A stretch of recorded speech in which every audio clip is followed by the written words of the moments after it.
There's a story they whisper in Prague's oldest taverns, where the beer tastes like regret and the walls remember everything. A puppeteer fell in love with his own marionette.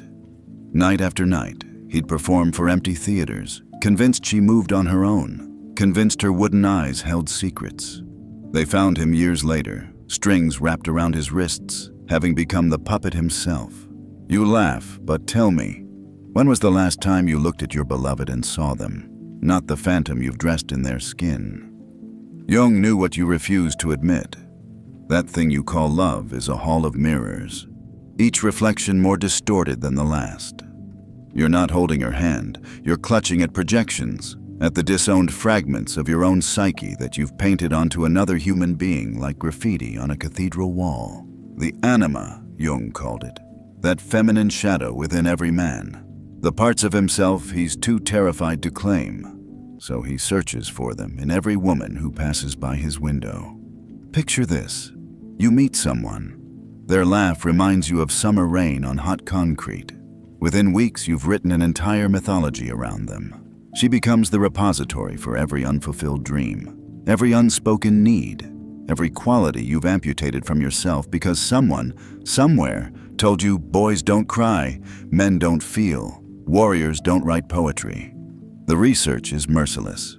A 2024 study from the Journal of Personality and Social Psychology found that 73% of what we perceive as chemistry in early romance is actually projection. We're literally falling in love with aspects of ourselves we see mirrored in another. The brain, that cruel magician, releases the same neurochemicals whether we're gazing at our beloved or at our own reflection after 3 drinks. But here's where it turns grotesque. She starts to suffocate under the weight of your projections. Every time she acts human, tired, irritable, wonderfully flawed, you feel betrayed. How dare she not be the goddess you've constructed? How dare she have bad breath in the morning, opinions that differ from yours, a past that doesn't include worshiping at your altar? Kierkegaard wrote about this with the exhaustion of a man who'd loved too many ghosts. Most people are subjective toward themselves and objective toward all others, frightfully objective sometimes.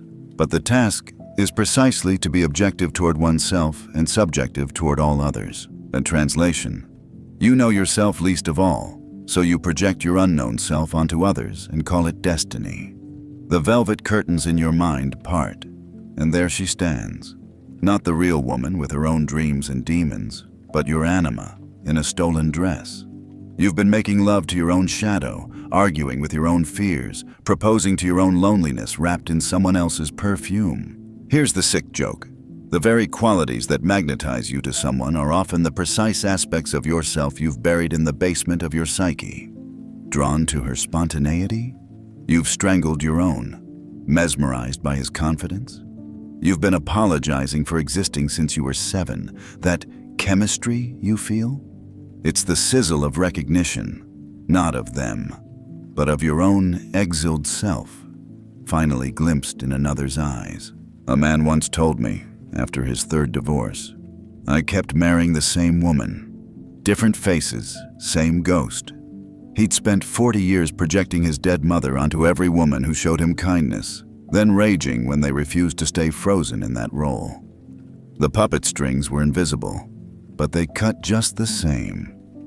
Listen to the rain against your window tonight. Each drop carries a question. Who are you really loving? The flesh and blood human with their own sovereign existence, or the phantom you've summoned from your own depths? When you whisper, "I love you" in the darkness, are you speaking to them, or to the parts of yourself you're too cowardly to embrace? The candle flickers. Wax pools like small griefs. Somewhere, a puppeteer realizes his marionette has no strings, never did. The dance was always his alone. You want to know the most terrifying part? Once you see the projection, you can't unsee it. Every future love becomes suspect. Every attraction carries the stench of narcissism. You'll find yourself in bed, staring at the ceiling, wondering if you're capable of loving anything that isn't secretly yourself in disguise. But here's the gossamer thread of hope, thin as spider's silk. Recognition is the first death. And from death comes the possibility of rebirth. When you finally see your projections for what they are, when you reclaim those exiled parts of yourself instead of hunting for them in others, only then can you love someone for who they actually are. Terrible, beautiful, separate from you. Tell me, puppet master, are you brave enough to cut your own strings?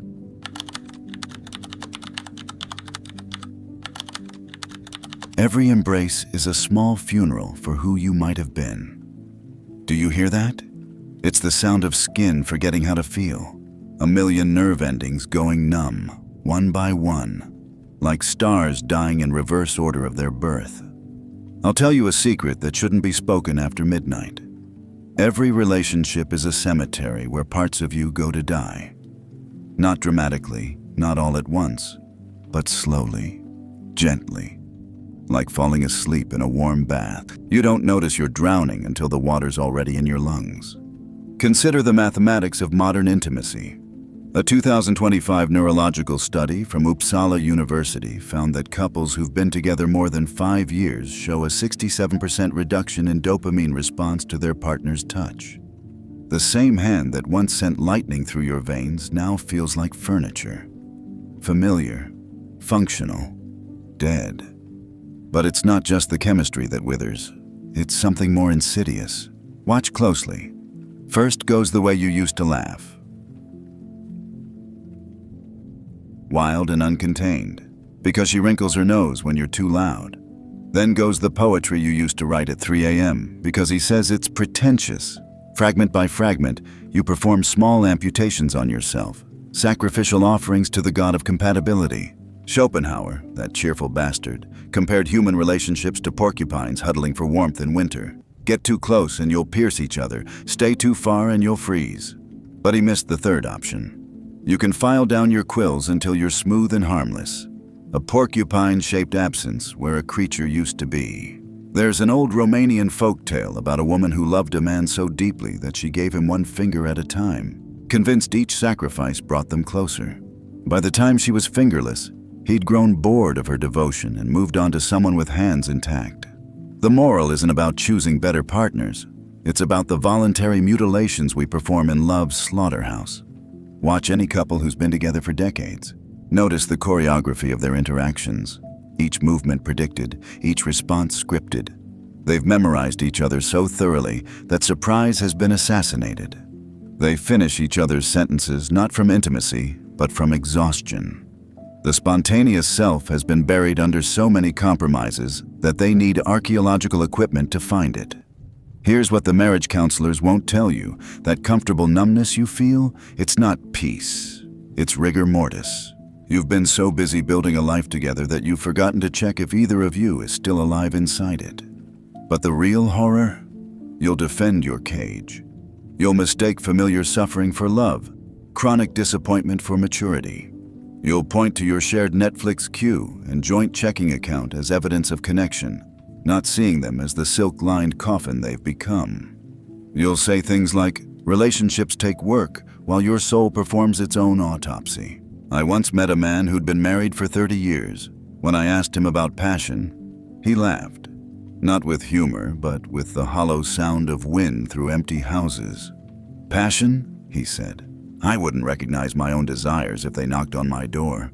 I've spent so long being us that I is a foreign language. The candle on my desk burns lower, casting shadows that look like all the selves you've abandoned. Each flicker illuminates another small death. The adventurer who wanted to travel alone. The artist who needed solitude to create. The dreamer who required vast inner spaces to breathe. All sacrificed on the altar of togetherness. Their ghosts haunting the edges of every I love you. Jung understood this, perhaps too well. The meeting of two personalities is like the contact of two chemical substances. If there is any reaction, both are transformed. But transformation and destruction wear the same mask in the dark. How do you know if you're becoming more yourself or less? How do you measure the self that's been dissolved in the acid of compromise?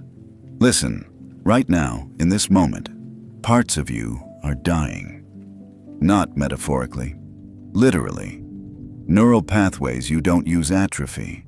Dreams deferred poison the bloodstream. The person you might have been grows dimmer with each passing day, a ghost of possibility haunting your actual life. So here's my question, whispered like a curse or a blessing. What parts of yourself have you already buried? And more terrifyingly, would you recognize them if they clawed their way back to the surface? The graveyard of touch is full tonight. Moonlight illuminates the headstones. Here lies spontaneity. Here lies solitary joy. Here lies the self that existed before the pronouns changed from I to we. But sometimes, just sometimes, in the depths of night, when your partner sleeps beside you like a stranger, you feel it, a flutter of something uncompromised within you, a self that refuses to die. It whispers dangerous truths about resurrection, about lives that can be unburied, about the terrible freedom that comes from choosing yourself over the comfortable cemetery of coupled existence. The question isn't whether love requires sacrifice. The question is, are you sacrificing the excess or the essence? Are you pruning the garden or poisoning the roots? Feel your own pulse. Still there? Good. Not everything is dead yet.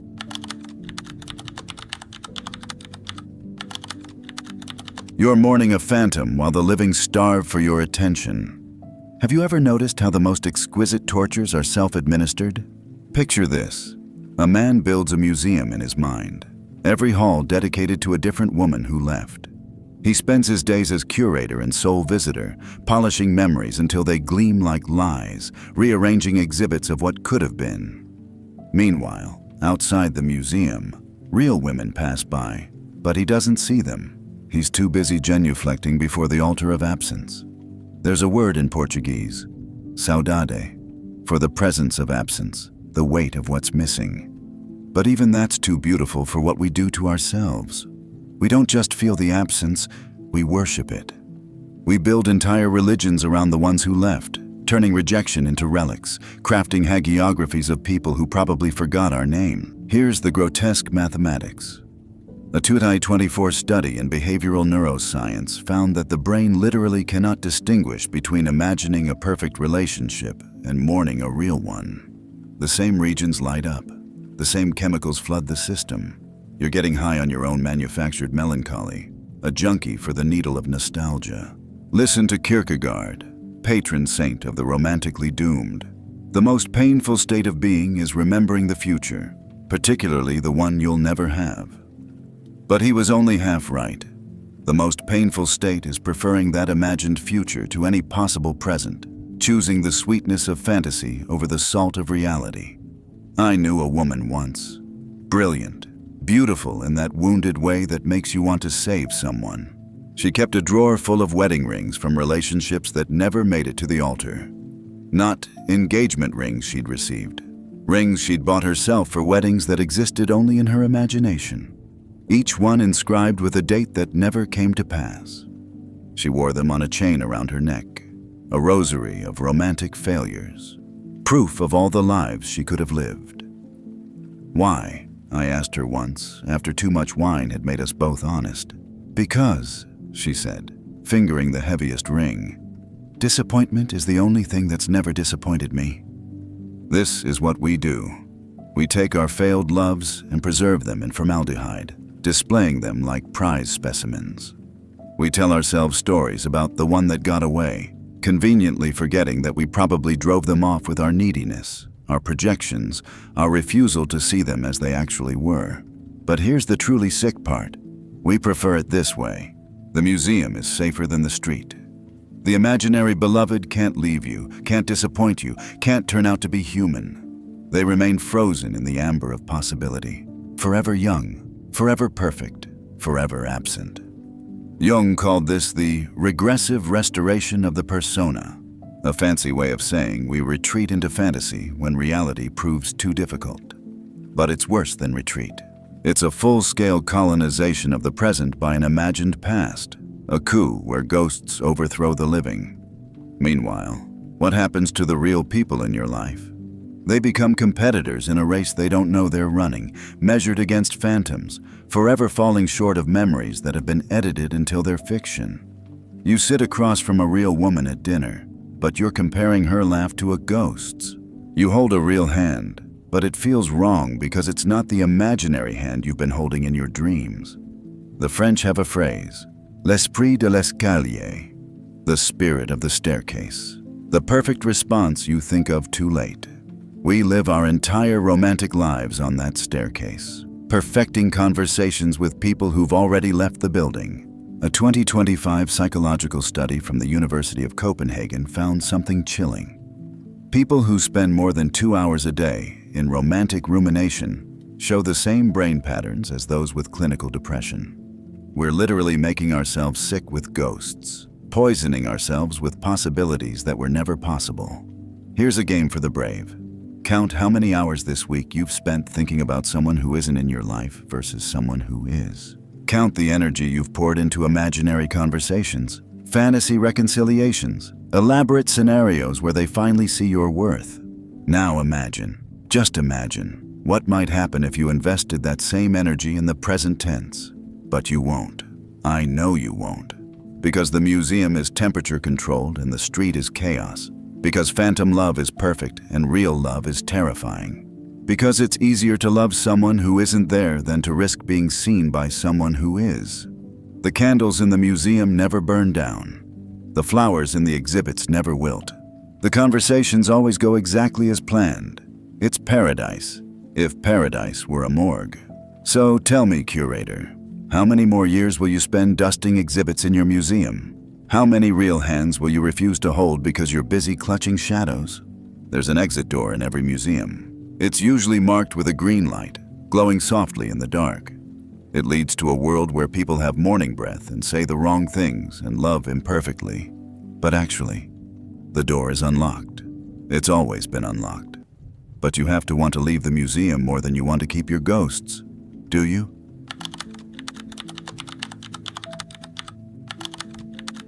Solitude is the black mirror where gods and monsters take turns wearing your face. Let me tell you about the moment a man becomes dangerous to himself and to everyone who might love him.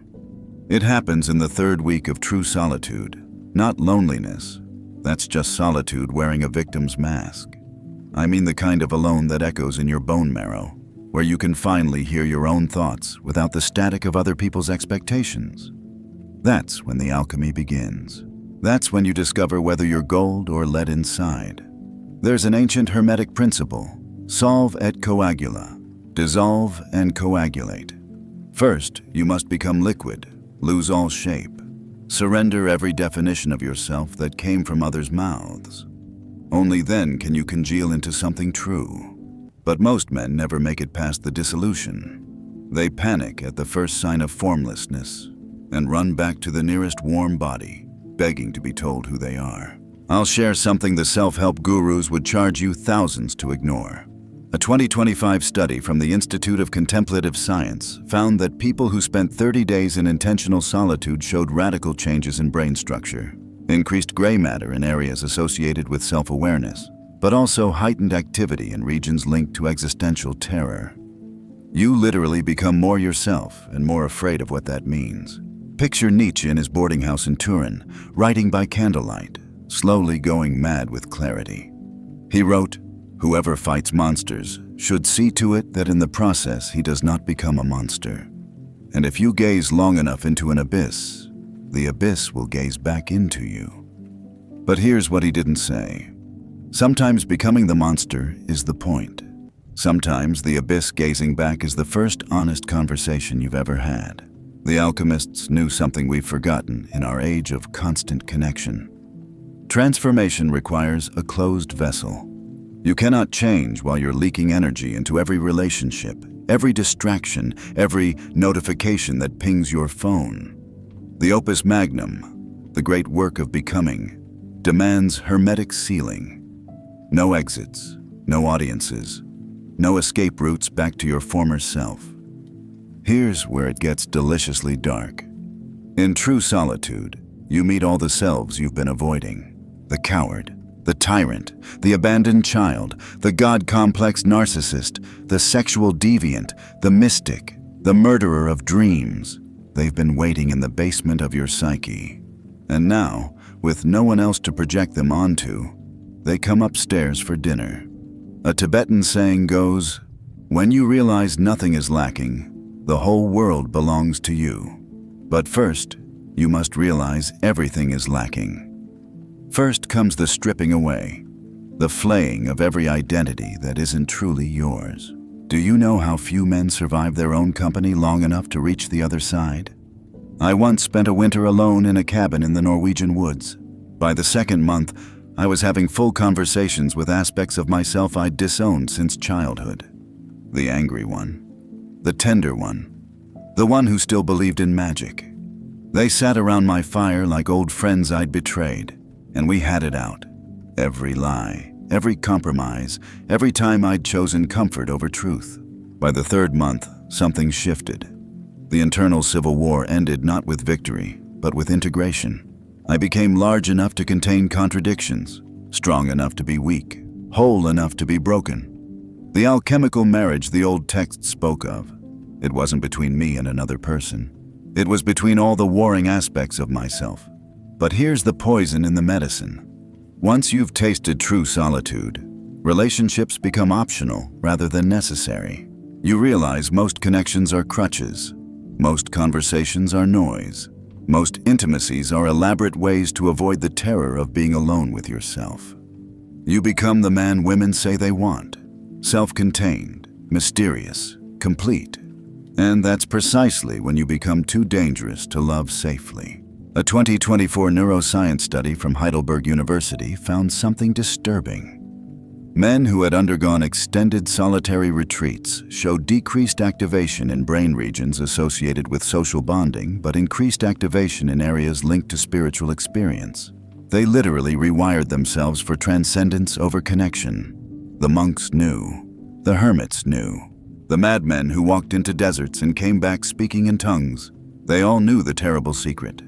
You cannot find yourself in another's eyes. You can only find yourself in the darkness behind your own closed lids. So here's my riddle for you, whispered from one darkness to another. Are you brave enough to be absolutely alone until aloneness transforms from prison to palace? Can you sit with yourself until the screaming stops and the real conversation begins? Or will you keep running from room to room in the haunted house of yourself, looking for an exit that leads anywhere but inward? The candle burns low. Shadows dance on the wall like all the people you'll never need again once you learn to need yourself. In the distance, a wolf howls.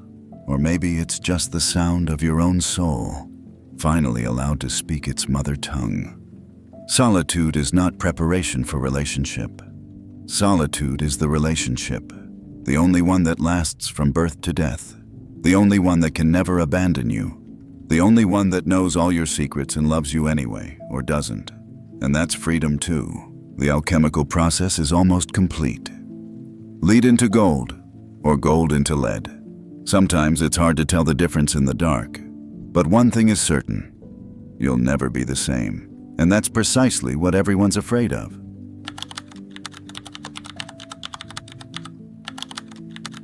When the last illusion dies, you discover you're finally free to live. Come closer. This is the part they don't want you to hear. There's a moment in every man's life, if he's very lucky or very cursed, when the entire cathedral of his illusions collapses. Not dramatically, not with trumpets and falling angels, but quietly, like snow settling on gravestones. One moment you're defending your life, your loves, your elaborate mythology of self, and the next, you're standing in the ruins, laughing, because it's all so absurd, so magnificently, liberatingly absurd.